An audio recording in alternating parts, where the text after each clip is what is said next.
ini temanya bagaimana menembus aroma cuan di saham ya. Jadi supaya teman-teman tahu apa sih patokannya. Halo, selamat malam, Nelson. Halo, selamat malam. Halo, apa kabar nih, Mas? Sehat. Alhamdulillah, sehat-sehat terus ya, Mas. Ya, masih terus aktif ya meskipun pandemi seperti saat ini ya, Mas ya. Harus banyak gerak biar sehat. Betul, betul.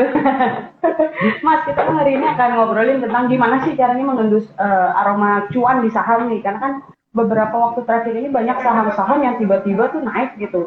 Naiknya tuh nggak tanggung-tanggung, bahkan bisa beberapa hari mereka menyentuh titik auto rejection atas gitu ya, Mas ya. Nah, supaya teman-teman nih mungkin yang lagi nonton pada malam hari ini nggak ketinggalan nih, nggak ketinggalan kereta, itu gimana sih caranya? Nah, tapi pertama-tama saya mau tanya dulu dari Mas Nelson sendiri, sebenarnya instrumen investasi yang saham ini kan mencuri perhatian banget nih Mas belakangan ini. Sebenarnya keuntungannya apa sih Mas kalau kita berinvestasi di saham dibandingkan instrumen investasi lainnya? Suara aman ya. Suara apa Mas? Oke, berbicara investasi ya sudah pasti keuntungan yang pertama adalah kalian akan menciptakan multiple source of income teman-teman.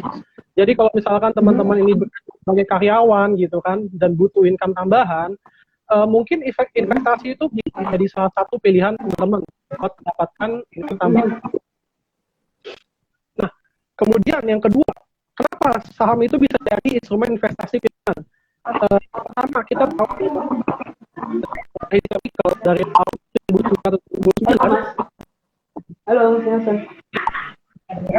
Halo Mas. Sorry Mas, suaranya putus-putus ya. Ya.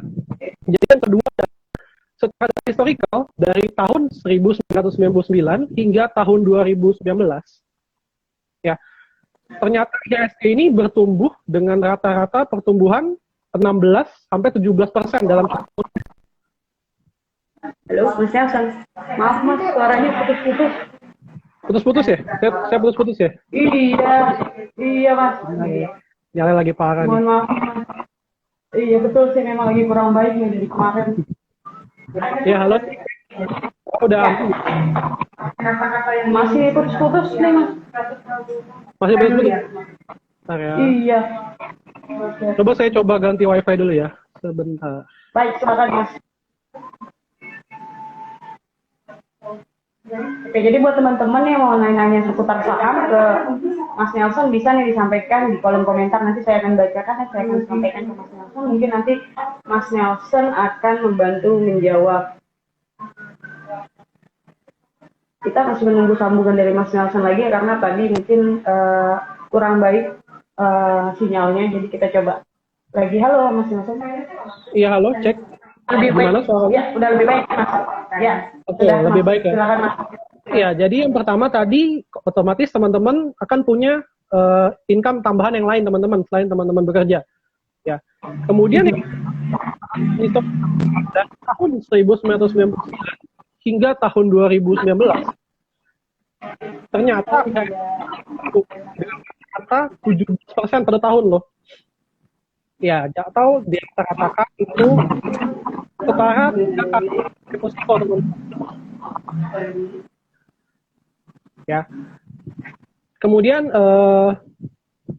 Kemudian dari yang ketiga adalah dari sisi pasar saham Indonesia sendiri, ya pasar saham Indonesia sendiri ternyata baru 1% aja loh orang yang ngerti atau yang berinvestasi saham. Jika dibandingkan dengan tetangga Singapura, ya Singapura itu udah puluhan persen, 26%, ya kan Malaysia 9%. Dan kemudian dengan Amerika dengan 55%, Indonesia ini masih jauh banget. Jadi potensi pasar saham Indonesia ini masih sangat besar ke depannya, teman-teman. Nah, mungkin sekarang IHSG di angka 6.000. Nggak menutup kemungkinan di tahun 2030 atau 2040 ke depan. Nah, ini ya puluhan ribu, ya 20.000. Ya kita optimis aja ya, teman-teman ya. Terlihat juga dari kondisi rata-rata pertumbuhan Indonesia, ya dari GDP-nya 5% dan segala macam. Terus. Arahnya bakal ke situ ya Mas, bakal nyampe puluhan ribu gitu ya nantinya indeks ya, saham gabungan. Cukup optimis bisa nyampe segitu. Jadi buat teman-teman yang mau investasi di saham tuh sebenarnya masih masih besar banget gitu peluangnya buat teman-teman yang masih mungkin bingung nih duitnya mau dikemanain, dibagikan ditabungin aja, mending mulai investasi di saham gitu Mas ya. Betul. Nah, sebelum misalkan ada teman-teman nih Mas yang baru mau mulai berinvestasi di saham, sebenarnya apa sih Mas yang perlu dipersiapkan terlebih dahulu gitu sebelum kita apa ya akhirnya memutuskan untuk investasi untuk menaruh uang kita gitu di situ. Karena kan kalau dilihat juga banyak kasus-kasus yang malah orang itu malah rugi atau malah kena tipu karena banyak banyak pihak yang memanfaatkan apa ya dengan semakin trennya saham banyak juga yang apa yang bikin pelatihan lah cuman akhirnya uangnya disetorkan nah, supaya tidak berakhir di kita terjebak di modus-modus seperti itu gimana sih mas baiknya. Oke, masalah persiapan. Ini banyak banget. Dulu di DM juga banyak nih yang nanya, gimana sih persiapan awalnya? Biar lebih gampang, aku pakai analogi aja, teman-teman. Jadi analogiin gini, teman-teman mau mendaki sebuah gunung gitu ya. Nah, ketika teman-teman mau mendaki gunung gitu kan, teman-teman akan butuh yang namanya peta ya, teman-teman ya. Okay. Peta itu akan menjadi panduan teman-teman dalam mendaki gunung tersebut. Nah, kemudian ketika perjalanan mendaki, ya apakah perjalanan tersebut akan berjalan terus? Tentu saja enggak ya teman-teman ya, pasti akan ada banyak cobaannya, rintangannya ya kan. Misalnya malam-malam mau taruh tenda di mana dan segala macam, cuacanya gimana dan sebagainya. Nah, terus kaitannya apa sama saham? Jadi peta tersebut diibaratkan sebagai tujuan. Jadi teman-teman yang baru mulai masuk nih ke pasar saham, teman-teman harus menentukan dulu tujuan awalnya kemana, teman-teman. Oke.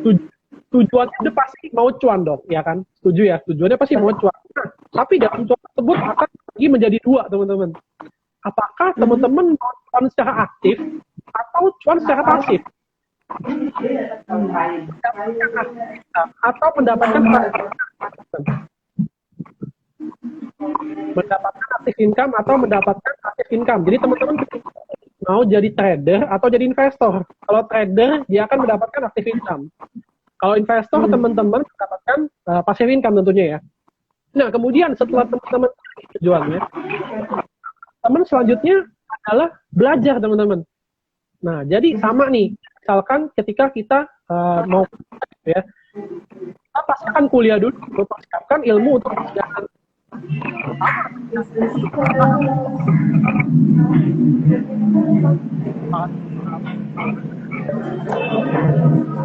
Halo. Sorry ya mas banyak gangguannya. Halo mas. Suaranya rada putus lagi ya mas ya? Enggak ada. Oke, udah aman ya. Oke, nah ini udah jelas suaranya mas. Oke, jadi ini adalah teman-teman belajar.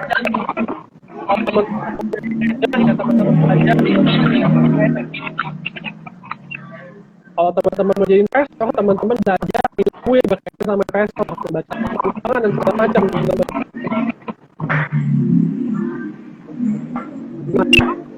Ya, harus menentukan berapa sih target tahunannya. Halo. Wah, aman ya? Kayaknya masih rada putus-putus lagi nih mas. Kayaknya sinyalnya masih kurang bagus ya mas ya. Suara aku putus-putus ya? Iya, putus-putus mas. Jelas. Iya nih Pak. Suara aman belum? Halo. Suara saya udah aman belum? Sekarang sih sudah lebih baik. Ya oke. Jadi tadi next step-nya adalah teman-teman belajar. Ketika teman-teman mau jadi investor, teman-teman belajar ya laporan keuangan. Kalau teman-teman mau jadi trader, misalkan belajar charting gimana caranya. Kemudian setelah belajar, teman-teman menentukan nih target tahunannya gimana. Baik. Nggak usah muluk-muluk, ibaratnya di atas bunga deposito dulu ya kan, yang mudah. Kemudian baru target tahunannya dinaikkan pelan-pelan.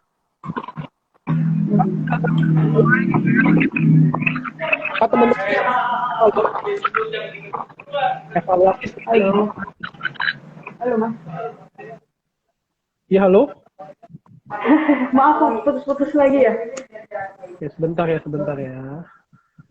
Baik. Karena lagi parah nih kemarin. Gambarnya juga ngeblur sih mas memang, tapi suaranya yang tadi sempat lebih baik, tapi sekarang putus-putus lagi. Udah aman. Iya, sudah gitu. Mudah-mudahan sudah. Ya, jadi itu aja sih teman-teman. Jadi pertama teman-teman tentuin dulu tujuannya. Setelah teman-teman mulai kerja, kemudian teman-teman tentukan target tahunannya. Yang terakhir adalah evaluasi. Kalau nggak sesuai, teman-teman bisa yang sesuai dengan teman-teman. Gitu. Nah, untuk menentukannya Mas Rizal, kita tuh lebih cocok jadi trader atau investor, dan kemudian untuk menentukan mungkin cuannya itu berapa persen, tadi Mas bilang mungkin minimal itu kayak bunga deposito. Itu ada rumusnya kah, atau memang tergantung dari kitanya aja, tergantung dari mungkin dari apa ya, misalkan dana yang kita punya kah, atau seperti apa Mas? Ya, pengalaman sebenarnya ketika teman-teman masuk di pasar saham awal-awal, teman-teman juga ya pasti akan beradaptasi dulu lah yang namanya. Gimana sih cara praktekin skill yang baru, gimana caranya. Kemudian nanti teman-teman setelah terbiasa gitu ya, teman-teman nanti akan punya style teman-teman sendiri. Nah, teman-teman udah punya style sendiri nih, misalkan berinvestasi atau trading dengan style teman masing-masing. Nanti teman-teman juga pikirannya buat cuan gimana. Nah, itu akan terjadi secara natural, teman-teman. Gitu. Nah, kalau untuk pemilihan sahamnya nih, Mas, kita melihat saham yang memang yang tadi saya bilang itu, kalau saham ini bau-baunya nih bakal naik nih, saham ini bau-baunya bakal mungkin ada isu dua isu yang beredar di pasar gitu, dan kemudian apa ya, dalam perdagangan dia bisa naiknya arah gitu Mas, karena sekarang mungkin trennya seperti itu ya, naik kencang terus kemudian tapi turun juga kencang. Nah, supaya kita tadi saya bilang nggak ketinggalan kereta itu gimana sih Mas, saat dia mau naik kita beli, tapi saat dia sudah mau turun kita sudah jual duluan gitu, itu gimana cara memilih? Oke, yang pertama sudah pasti adalah kita cek berita dulu teman-teman nih. Jadi filtering pertama dari berita teman-teman, apa yang lagi hype ya, apa sih yang kira-kira pengaruh ke sektor tertentu beritanya. Misalnya baru-baru ini misalkan ada hype PPN ya, PPN properti sama PPN mobil gitu kan. Nah, kelihatan tuh contohnya misalkan dari beberapa perusahaan properti yang tiba-tiba naik. Kemudian misalnya yang kedua adalah teman-teman bisa lihat juga beberapa harga komoditas teman-teman. Ya, jadi kayak misalkan sekarang nih yang lagi tinggi itu adalah bukan saham-saham sih, harga oil teman-teman. Nah, teman-teman bisa cek tuh beberapa yang dengan oil terkait. Nah, terbang boleh sebut. Silakan Mas, nggak apa-apa sebut aja. Contohnya itu oil juga tuh. Akra Eksporindo. Nah, kemarin tuh kan ya dia terbang sekitar 10%-an. Nah, itu bisa dijadiin momentum juga buat teman-teman mencari cuan. Kemudian ketika kita PPN properti teman-teman, saham properti naik, ya kan? Kemudian sektor apa lagi naik? Sektor semen juga naik dong. Karena kita bangun properti, kita pakai semen. Nah, itu bisa ibaratnya bisa ketergantungan antara satu sama lain. Jadi ibaratnya itu yang pertama dari sisi update sama berita. Wah, ini ini keunggulan dari trader sih teman-teman. Jadi ketika teman-teman ngerti yang analisa teknikal, sebenarnya itu semua bisa kelihatan dari grafik teman-teman. Semua sudah bisa terlihat dari grafik. Karena contohnya apa? Misalkan dianalogikan saja ya teman-teman.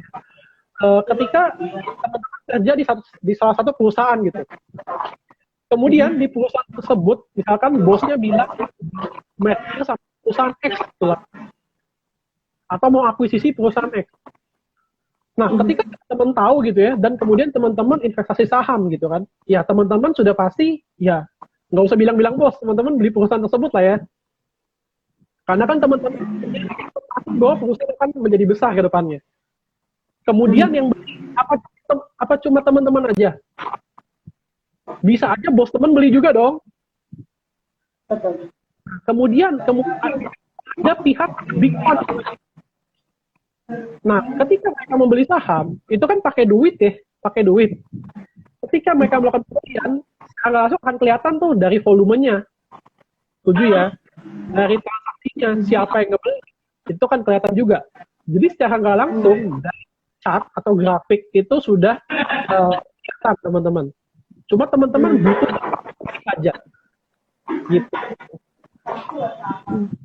Jadi kita tetap harus update berita-berita yang ada gitu ya Mas, rumor-rumor, isu segala macam yang ada di pasar. Kemudian juga, tapi kita juga tetap harus lihat dari segi teknikalnya gitu ya, grafiknya seperti apa, siapa aja yang beli gitu ya Mas. Mungkin pakai ini apa metode bandarmologi gitu ya Mas ya. Iya.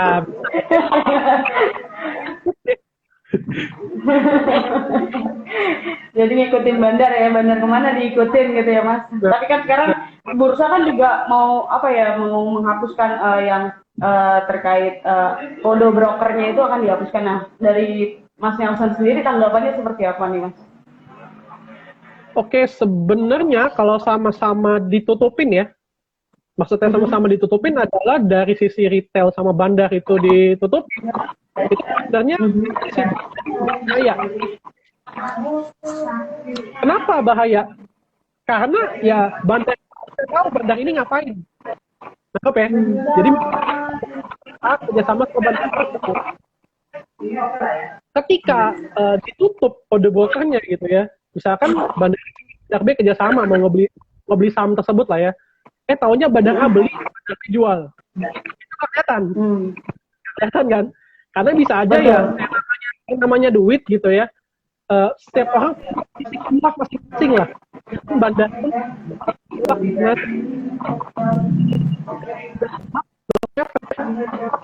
Halo Mas. ya halo. Suara putus lagi Mas. Halo. Halo, halo. Halo Mas.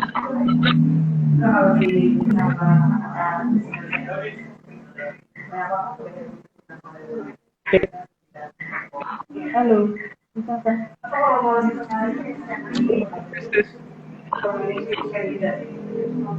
Mungkin headsetnya kali ya Mas? Atau memang sinyalnya juga masih kurang bagus ya? Coba ya saya. Tanya putus-putus. Iya masih putus-putus. Cek. Wah, udah aman? Masih putus-putus? Suara sudah aman, cuman gambarnya masih ngeblur sih. Coba, tapi nggak apa-apa sih, kayaknya suaranya udah clear, udah lebih clear. Ya, cek. Oke, jadi lanjutin.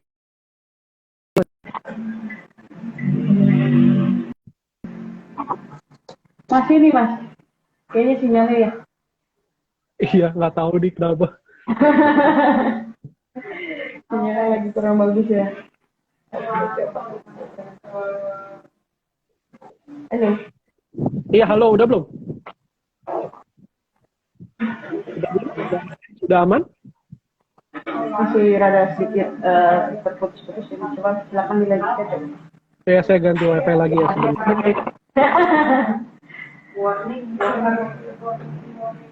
Oke, kami mau Mas Nelson, teman-teman yang mau bertanya silakan ya. Ini udah banyak pertanyaan tentang saham-saham apa aja nih yang mestinya teman-teman minta rekomendasi saham nih. Sepertinya banyak yang minta rekomendasi saham. Nanti saya akan sampaikan ke Mas Nelson. Ya, halo Mas.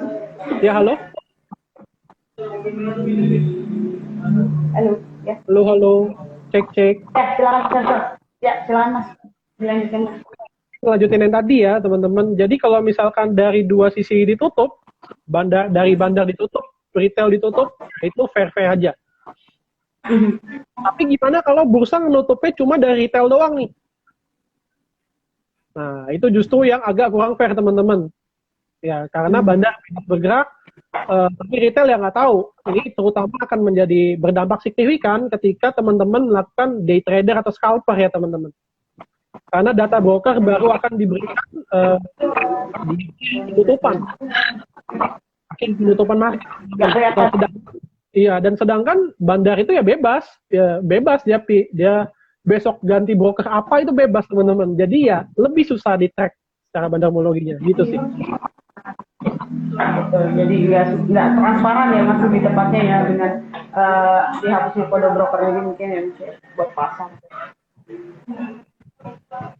Nah kemudian mas ketika kita memutuskan untuk berinvestasi di saham yang sedang uptrend nih, yang sedang naik, yang sedang tinggi, itu menurut Mas Nelson sendiri gimana? Apakah nantinya lebih beresiko besar dibandingkan kita berinvestasi di saham yang kenaikannya mungkin cuma 1-2% seperti itu? Oke, dari sudut pandang teknikal gitu ya, saham-saham yang uptrend itu ya secara nggak langsung memiliki potensi keuntungan yang lebih besar, teman-teman. Kenapa? Karena potensi dia naik itu lebih tinggi dibandingkan potensi dia turun. Jadi buat teman-teman yang mau investasi di saham, ya, itu oke-oke aja. Itu secara teknikal ya teman-teman. Nah, kalau secara fundamental gimana nih? Teman-teman harus cek apakah perusahaan tersebut sedang dalam kondisi yang harga yang murah atau enggak. Ya, hati-hati teman-teman, kalau harganya sudah terlalu mahal, ya nanti akan di-adjust sendiri oleh market. Gitu. Jadi tetap harus lihat fundamentalnya sendiri ya mas seperti apa. Jadi jangan istilahnya coba ikut-ikutan aja gitu ya mas. Karena main saham itu bukan bermain-main gitu ya mas. Tapi ini satu investasi yang bisa saja membuat kita rugi gitu ya kalau kita salah langkah. Iya, betul. Apalagi kalau dari Mas Nelson, dari Mas Nelson sendiri gimana tuh kalau yang sekarang kan banyak nih yang mungkin sekarang udah berkurang tapi beberapa waktu lalu banyak yang pom-pom saham gitu mas. Nah itu kan juga membahayakan sebenarnya untuk investor-investor retail. Dari Mas Nelson sendiri melihatnya seperti apa dan mungkin pesan-pesannya nih buat teman-teman supaya nggak terjebak sama pom-pom saham itu. Oke, ini sebenarnya udah pernah aku bahas juga nih di konten terkait pom-pom saham gitu ya. Kalau teman-teman ada yang rajin baca, pasti teman-teman nangkep nih. Pom-pom saham itu ciri-ciri gimana sih? Ciri-ciri yang di pom-pom biasanya adalah saham yang kapitalisasinya kecil, teman-teman.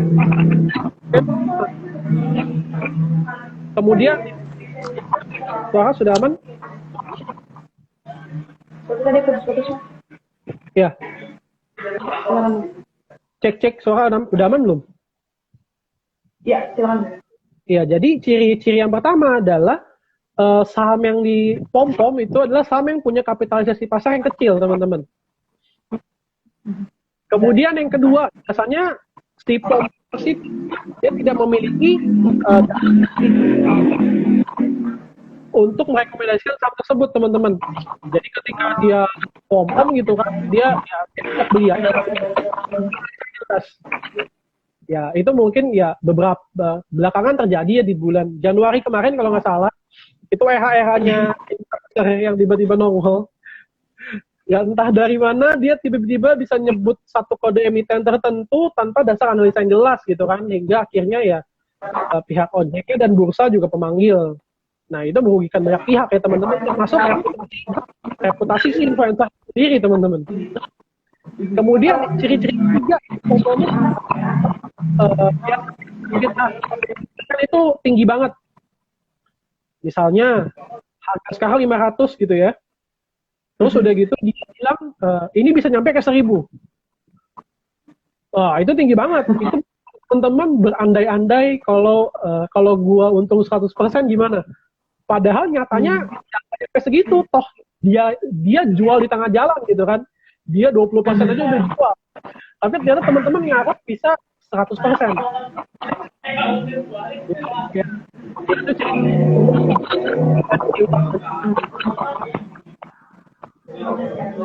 Jadi kenaikannya juga nggak masuk di akal ya mas, karena nggak melihat kinerja dan fundamentalnya sendiri ya mas. Betul banget. Oke, ini mas banyak teman-teman mungkin banyak yang bertanya juga nih mas.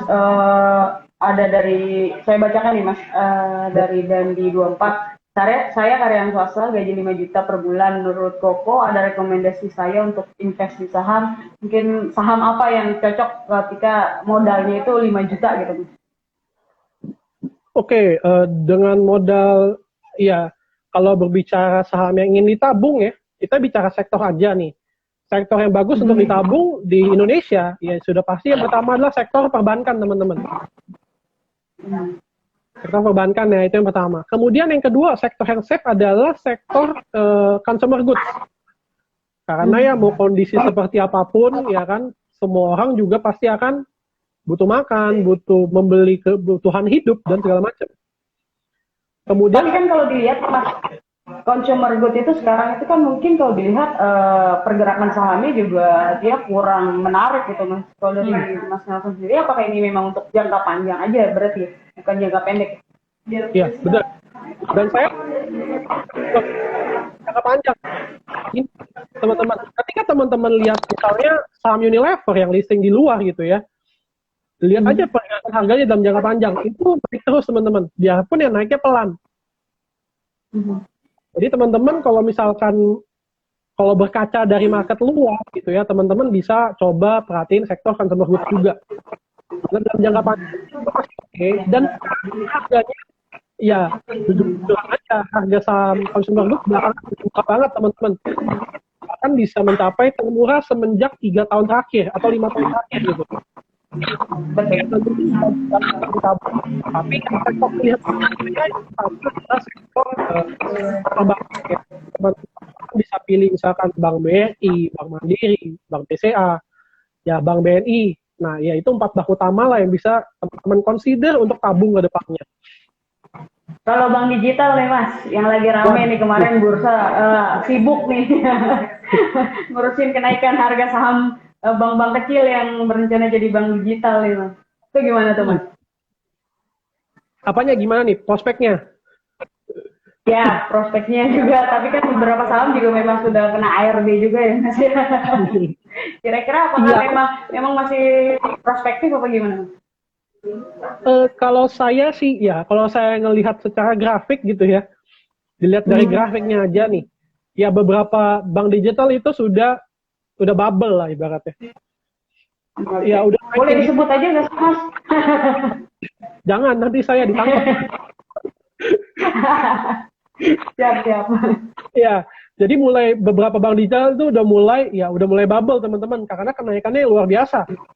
Ada yang naik 10 kali lipat, ada yang naik 6 kali lipat, dan segala macam, teman-teman. Iya, kalau kita ya gimana ya, kita kan berbicara ekspektasi gitu ya, teman-teman. Sesuatu yang meningkat biasa, ya tinggi gitu harapannya. Tapi ketika hancurnya jeblok juga gitu, teman-teman. Dan menurut saya ekspektasi itu lebih ke arah spekulasi sih, teman-teman. Kenapa? Karena kan secara historical teman-teman harusnya bisa cek tuh laporan keuangannya gimana, fundamentalnya gimana, dan apakah mungkin secara isu bank digital tersebut gitu ya, langsung bisa mengubah performa perusahaan secara signifikan dalam waktu dekat. Ya itu kan agak susah ya teman-teman, pasti butuh waktu juga. Dan kenaikan harga yang sehat itu adalah kenaikan harga yang pelan-pelan teman-teman. Bukan yang sekali melonjak tinggi banget gitu. Kalau boleh nih Mas, kalau yang masih prospektif nih, kira-kira memang dari segi kinerja dan fundamentalnya itu masih bagus, itu bank yang mana nih Mas?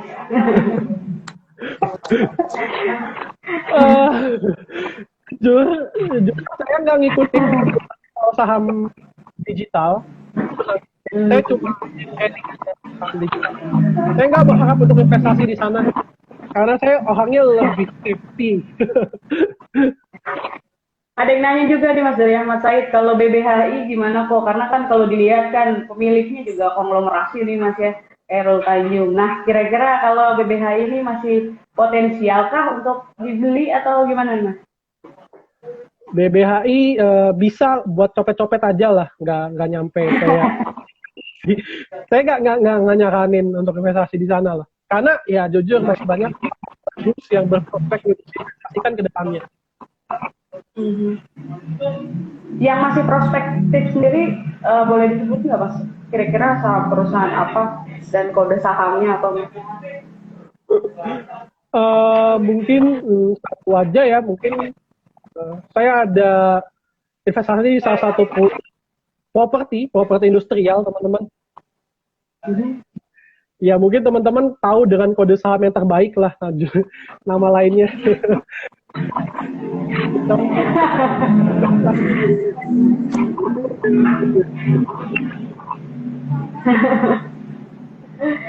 Jadi silakan ditebak sendiri gitu ya Mas. Nah kalau hari ini kan ya Mas, kalau dilihat hari ini karena harga nikel rebound, kemudian perusahaan-perusahaan yang terkait dengan nikel itu seperti mungkin Antam dan lain-lain, karena ada teman-teman dari Betty ini nanya Antam gimana nikel kira-kira, karena kan hari ini naiknya juga cukup signifikan gitu.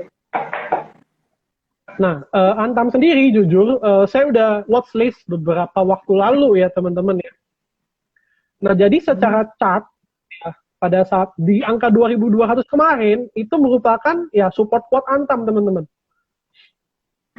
Nah, jadi kalau analis teknikal dan teman-teman bisa beli di sana, ya saya sendiri kemarin beli sendiri sih sebenarnya di Antam di harga 2.200 tadi ya, 2.200-an.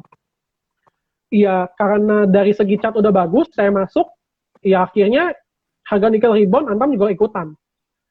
Nah, jadi lebih timing aja sih teman-teman. Kalau teman-teman ngerti dan belajar analisa teknikal, itu berguna banget buat teman-teman ke depannya. Karena 200 kemarin itu ya beberapa kali nggak dijebol sama Antam gitu loh. Jadi masih cukup perspektif untuk kedepannya juga gitu ya Mas berarti. Betul. Bisa lah, Antam ke 2.600 menurut saya bisa lah.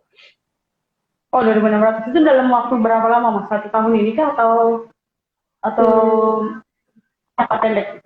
Perkiraan saya ya jangka pendek sih. Perkiraan saya mungkin minggu depan lah ya. Minggu depan bisa harusnya. Oke, itu apa Mas?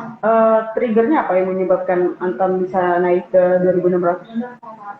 Satu ya dari secara teknikalnya, kemarin tadi kan baru rebound juga dari support ya. Dan kemudian ya target Fibonacci retracement-nya di 0,5 itu 2.600-an. Ya, tapi kalau misalkan teman-teman mau ikutan gitu ya, ya teman-teman pasang stop loss sendiri ya teman-teman ya. Soalnya saya udah punya di harga bawah nih, ini saya kasih tahu aja. Saya udah punya di harga bawah. Jadi teman-teman pasang stop loss sendiri ya. Gitu. Oke, berarti Antam dan teman-temannya Mas, atau Antam aja nih? Ini ada yang juga info, seperti apa? Kira-kira. Saya kemarin jujur cuma sempat mantau Antam doang, untuk saham lain belum kepantau ya. Karena ya, saya cuma beli satu sektor tertentu aja, satu aja. Kayak misalkan bank ya saya beli satu bank aja.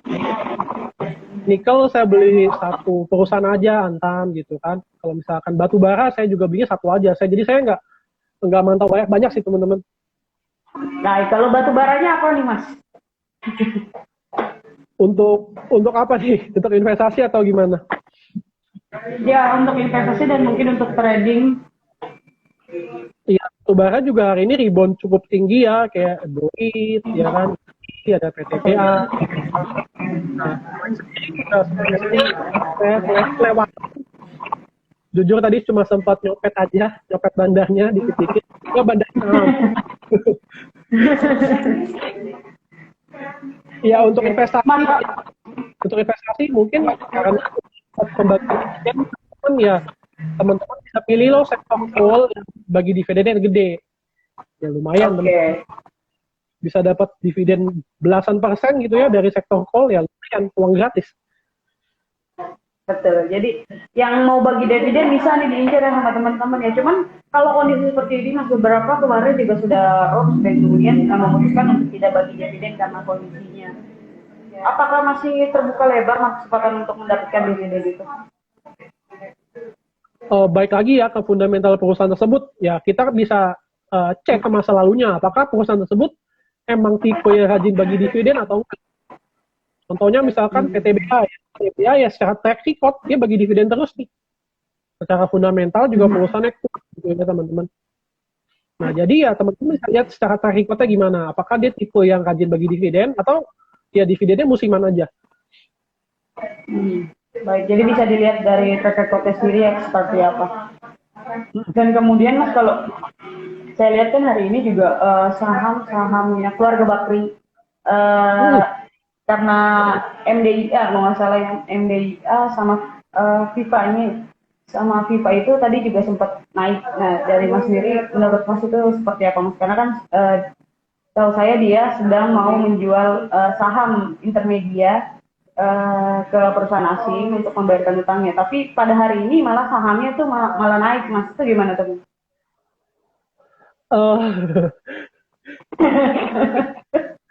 saya sih kalau jual saham buat bayar utang ya, ya secara logika.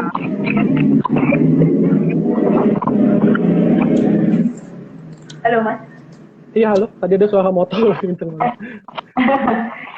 Ya, Ya, jadi silakan, Mas. secara logika misalkan jual saham untuk bayar hutang gitu ya. Ketika ketika perusahaan jual saham buat bayar hutang, otomatis perusahaan tersebut akan ada perjanjian nih untuk memaintain di harga tertentu, teman-teman. Baik. Nah, itu ya bisa jadi potensi juga buat teman-teman yang mau trading gitu ya. Biar teman-teman harus hati-hati nih, harus ngecek apakah bandarnya udah buang barang atau belum. Nah, itu istilahnya adalah saham repo, teman-teman. Purchase agreement. Nah, mungkin teman-teman bisa cari lebih detail di Google penjelasannya. Intinya adalah ya saham tersebut ada tujuan tertentu lah ketika dinaikannya. Dan biasanya tujuannya dalam tanda kutip ya nggak positif gitu. Baik. Jadi berhati-hati sama saham-saham yang sedang mau melakukan aksi korporasi karena mungkin aja memang mereka sedang mencari harganya gitu ya, Mas. Bisa aja nanti suatu waktu mereka tahu-tahu anjlok gitu ya setelah Ya, harganya ketemu gitu ya. dan dibantingnya juga nggak main-main kadang nih. Karena dibanting Iya terus betul. gitu. Bisa ayat beberapa hari gitu ya, Mas ya. 7 hari 7 malam itu. Baik, Mas. Kalau untuk minggu depan sendiri, Mas, kan ini sudah akhir pekan ya. Untuk minggu depan sendiri, kira-kira apa nih, Mas, yang bisa direkomendasikan sama Mas Nelson untuk teman-teman? Mungkin yang lagi bagus ya sektor-sektor komoditas, teman-teman. Ya, kalau hari ini sih teman-teman Ali itu kan LSIP itu naik juga. Kemudian batu bara juga banyak yang naik, teman-teman. Misalkan DOIT, PTBA Indi, ya itu teman-teman bisa perhatiin. Ya pokoknya adalah perusahaan komoditas, teman-teman. Terutama sektornya adalah sektor batu bara, sektor ya kemudian sektor crude palm oil dan sektor nikel mungkin. Baik. Jadi sektor komoditas bisa jadi pilihan teman-teman untuk trading di minggu depan gitu ya, Mas. Nah, kalau dari analisa Mas sendiri, kira-kira nih Mas, kenaikan-kenaikan sektor komoditas ini akan tahan berapa lama nih ya Pak? Apakah nanti hanya sampai di minggu depan atau bisa bertahan juga sampai mungkin akhir bulan ini atau akhir dari kuartal ini gitu? Oke, sektor komoditas ya kan, sektor komoditas harganya itu secara harga komoditasnya ya, secara harga komoditas dia kan udah naik banyak nih teman-teman. Ya. Kemudian yang tersisa apa? Adalah implementasinya aja. Maksudnya gimana? Maksudnya adalah ketika laporan keuangan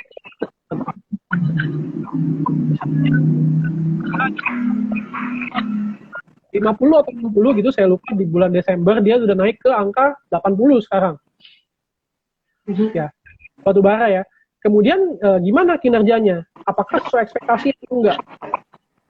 Kan sekarang orang-orang sudah mulai berekspektasi nih bahwa batu bara bagus nih. Ya, ditandai kan misalkan kenaikan hari ini yang cukup tinggi gitu ya teman-teman. Ya, kemudian ya kita sisa itu aja, ekspektasi atas implementasi dari kenaikan ekspektasi atau enggak. Baik, jadi dilihat mungkin dari ekspektasinya sendiri sama fundamentalnya lagi ya Mas, balik lagi ya Mas ya, seperti apa. Oke, ini ada pertanyaan lagi nih Mas dari Ian Chris, apa dampak bagi emiten friend dengan rencana friend melakukan right issue? Dampak emiten friend dengan cara melawan right issue ya. Biasa right issue itu ya harga sahamnya dinaikin dulu teman-teman, biasanya gitu. Kemudian secara dampaknya dampak signifikan sih ke fundamental menurut saya kurang terdampak, karena secara fundamental justru tren itu ya menurut saya kurang begitu bagus lah untuk diinvestasikan teman-teman. Tapi kalau butuh trading boleh aja karena secara chart juga nggak tren gitu kan. Baik, jadi sebaiknya teman-teman berhati-hati lagi, balik lagi ya sama saham-saham yang mungkin lagi melakukan aksi korporasi gitu ya Mas ya. Jangan main asal ikut beli aja, cuman dilihat lagi, balik lagi ya fundamentalnya seperti apa gitu ya Mas ya. Betul, betul. Nah ini ada yang nanya juga nih Mas, kalau ada RO gimana nih Mas kira-kira rekomendasinya Mas Nelson? Adaro juga perusahaan batubara yang bagus teman-teman. Ya salah satu leadingnya ini juga kan turun ke 1.200 ya. Ya kalau masih murah teman-teman. Ya menurut saya. Masih murah ya, jadi bisa dibeli lah ya Mas ya. Ya menurut saya bisa. Termasuk kategori value investing juga teman-teman. Kalau teman-teman pengikut value investing ya teman-teman bisa lirik Adaro ya teman-teman. Baik. Nah kalau dari sektor properti tadi Mas bilang juga kan karena yang tadi DP 0% itu ya Mas ya untuk sektor properti dari pemerintah itu kebijakannya. Kira-kira akan seperti apa Mas emiten-emiten di sektor properti ke depannya? Ya, cara itu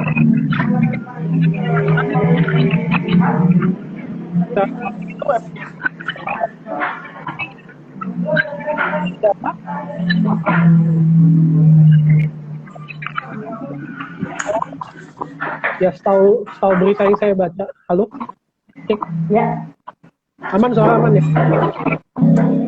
ya tadi sempat terada hilang sedikit. Ya oke. Ya, kita, oh ya. Insentif properti tadi, ya kan? Tahu saya itu berlaku 6 bulan teman-teman. Jadi pertama yang perusahaan terdampak adalah perusahaan yang memang sudah pasarnya ibaratnya sudah siap. Oke. Ya semakin banyak yang dijual gitu kan, dan semakin dia ready barangnya, ya tentu saja akan membuka opportunity untuk perusahaan tersebut lah teman-teman. Jadi teman-teman bisa cari tuh. Dari catatan Mas Nelson sendiri apa nih? Ya Sumarekon kah atau BSD kah? Alam Sutra? Karena semuanya setahu saya mereka sudah mengeluarkan rilis tentang kluster-kluster baru gitu. Saya sih lebih suka Ciputra ya teman-teman. Oh baik. Iya, Ciputra juga banyak ya Mas ya proyeknya yang mungkin sudah siap untuk dipasarkan gitu ya Mas ya. Benar. Berarti dalam jangka waktu 6 bulan ini kemungkinan sektor properti masih akan jadi primadona gitu Mas, bisa dibilang. Betul banget. Ada insentif dari pemerintah, itu yang pertama. Kemudian yang kedua adalah era suku bunga rendah teman-teman. Ya. Kalau teman-teman tahu ya kan, 70% penduduk Indonesia itu membeli rumah pakai KPR. Ya bayangin aja kalau teman-teman ketika suku bunganya rendah dan ketika ekonomi udah mulai jalan ke depannya, ya otomatis sektor properti juga akan terdongkrak. Kemudian setelah sektor properti terdongkrak, sektor apa lagi yang kemudian bisa naik? Ya disusul oleh semen-semenan tentunya. Jadi bisa jadi watchlistnya teman-teman yang untuk sektor properti mungkin sama emiten-emiten di sektor semen itu kan nggak banyak juga ya Mas, ada beberapa aja. Nah kalau dari semennya tuh semen yang mana nih Mas baiknya yang dibeli? 3 roda kah atau batu pesik gitu? Yang punya salin kah apa yang BUMN kah atau yang mana nih Mas? Nah, ya itu preferensi teman-teman sendiri lah. Teman-teman suka yang fundamentalnya seperti apa? Kalau yang harganya di Mas Nelson lihat masih murah, yang mana Mas? Sektor yang apa nih? Sektor apa nih? Semen tadi. Semen, Indosemen. Indosemen masih murah ya Mas berarti ya dibandingkan perusahaan semen lainnya yang ada di Bursa Efek itu ya Mas? Iya. Oke, ada yang nanya lagi nih Mas, kalau BPKP gimana Bang Kopi nih? Kemarin kan juga sempat ramai ya dari Bosowa itu ditetapkan jadi tersangka gitu Mas. Nah itu gimana tuh Mas kira-kira prospeknya untuk BPKP? Saya lihat dari grafiknya aja ya. Secara grafik dia sebenarnya lagi sideways aja teman-teman, nggak uptrend juga, nggak downtrend juga, jadi lebih ke arah trendless teman-teman. Nah, tapi akan menjadi bagus ketika BBKP bisa tembus dari 600 teman-teman.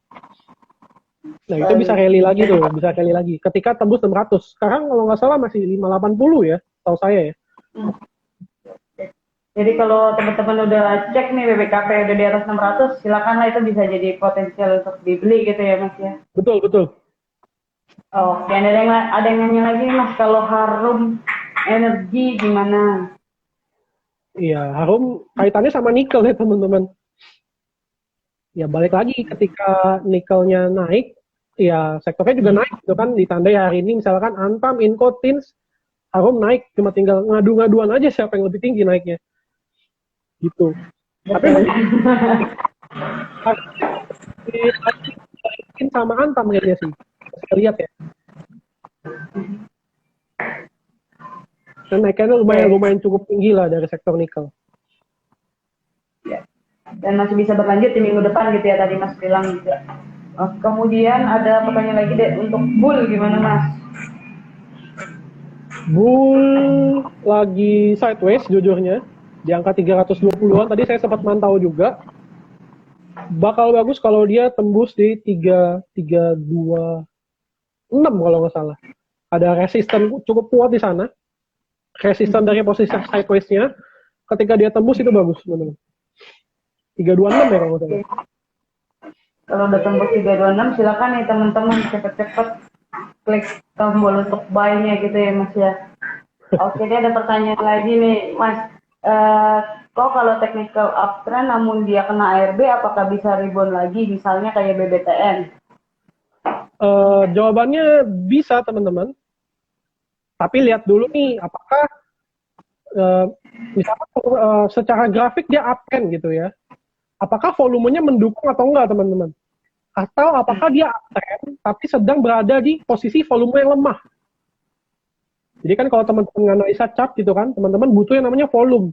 Kenapa? Karena dari volume itu kelihatan ya seberapa gede sih power atau seberapa besar demand atas perusahaan tersebut. Jadi ya teman-teman kalau misalkan secara chart masih uptrend gitu kan, kemudian di ARB, lihat dulu volume ARB-nya gimana. Kalau dia emang turun kencang banget volumenya, ya itu bisa jadi tanda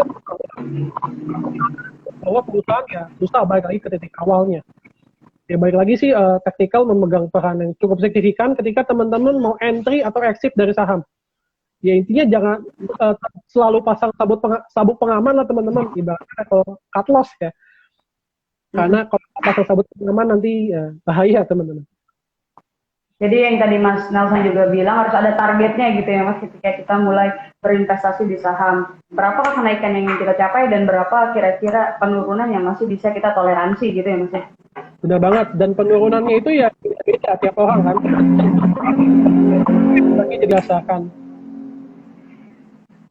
Berdasarkan persentase atau berdasarkan nominal. Ada orang tapi yang lebih baik sorry gimana? Tapi lebih baik kita targetnya itu nominal atau persentase. Nah ini beda tiap orang. Ada orang yang nggak tahan nih ketika dia floating loss lebih dari 20% gitu. Nah ada juga orang yang nggak tahan ketika dia floating loss-nya puluhan juta teman-teman. Nah ini beda-beda. Setiap orang punya titik prioritasnya masing-masing. Jadi kita bilang ya kan ada yang gitu. Sampai bahkan ya mengganggu psikologisnya dalam trading, nggak analisa lagi, jadi dari trader dadakan jadi investor dan segala macam. Karena nyangkut gitu ya Mas. Atau yang lebih parah pakai dana tabungan buat average down perusahaan nggak jelas. Itu mesti dihindari itu Mas ya. Hati-hati. Oke, ini ada pertanyaan lagi. Kok bisa review PTPP dan SKT? Karena kan hari ini juga BUMN Karya kalau saya lihat juga lumayan meningkat ya Mas pada perdagangan hari ini. Gimana tuh Mas? secara grafik ya jujur saham-saham konstruksi emang lagi di support teman-teman. Lagi berada di titik supportnya atau di titik di mana dia ya diam aja di sana gitu atau mantul. Nah, tapi secara fundamental jujur saya kurang suka PTPP sama WSKP. Secara fundamental saham properti, saham konstruksi saya lebih suka ya Wika sih teman-teman. Baik, jadi kalau mau main Subjektivitas saja teman-teman. Kalau saya jujur lebih baik, kalau Mas Yamsel lebih pilih Wika dibandingkan PTPP sama Waskita gitu ya Mas ya. Oke Mas, ini karena waktunya udah mau 1 jam nih Mas, kayaknya banyak pertanyaan yang belum bisa kita jawab nih Mas. Oke Mas, ada nggak pesan-pesan yang mau disampaikan ke teman-teman nih yang mungkin lagi mulai investasi di saham nih Mas, sama tipsnya supaya aman investasinya itu seperti apa? Silakan Mas mungkin. Oke, yang pertama tipsnya adalah teman-teman harus selalu lihat market Indonesia dalam jangka panjang teman-teman. Maaf ya, tadi aku udah jelasin di awal bahwa secara historical 20 tahun yang lalu pasar saham kita itu bertumbuh dengan rata-rata 17% tahun-tahunnya. Kemudian dari sisi investor Indonesia sendiri jumlah 1,3%. Yang which is itu berarti dalam jangka panjang itu potensinya masih bagus banget. Ya IHSG naik, masa saham-sahamnya nggak naik gitu kan. Kemudian yang kedua, teman-teman ketika membeli saham, teman-teman harus punya alasan yang kuat. Maaf ya teman-teman. Kalau misalkan teman-teman pakai analisa fundamental gitu ya, maka teman-teman harus cek juga performa keuangan perusahaannya gimana. Ya, kapan masuknya, kapan exitnya. Teman-teman harus punya planning sedetail itu. Kemudian kalau teman-teman pakai analisa teknikal, ya teman-teman harus tentuin kapan harus take profit. Kemudian yang ketiga mungkin ya karena yang lagi hits bandarmologi gitu ya misalnya, ya teman-teman tinggal tentuin aja. Kalau bandarmologi kan ngikut bandar tuh ibaratnya. Ya teman-teman exit ketika bandarnya juga keluar. Teman-teman jangan bertindak sebagai retail. Karena kan ketika bandar keluar,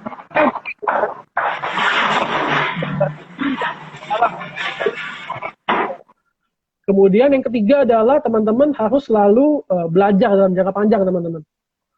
Kenapa? Karena ibaratnya investasi saham ini adalah ilmu yang dipelajari sekali, tapi berlakunya seumur hidup teman-teman. Teman-teman ya udah lihat ya Opa Warren Buffett dari umur belasan hingga umur sekarang 90-an masih investasi saham, bayangin aja. Belajarnya sekali, tapi upgrade terus untuk masa depan teman-teman sendiri. Bukan untuk anak teman-teman sebenarnya, untuk diri teman-teman dulu. Teman-teman sendiri dulu. Nantinya baru akan berdampak ke keluarga teman-teman dan segala macam. Gitu.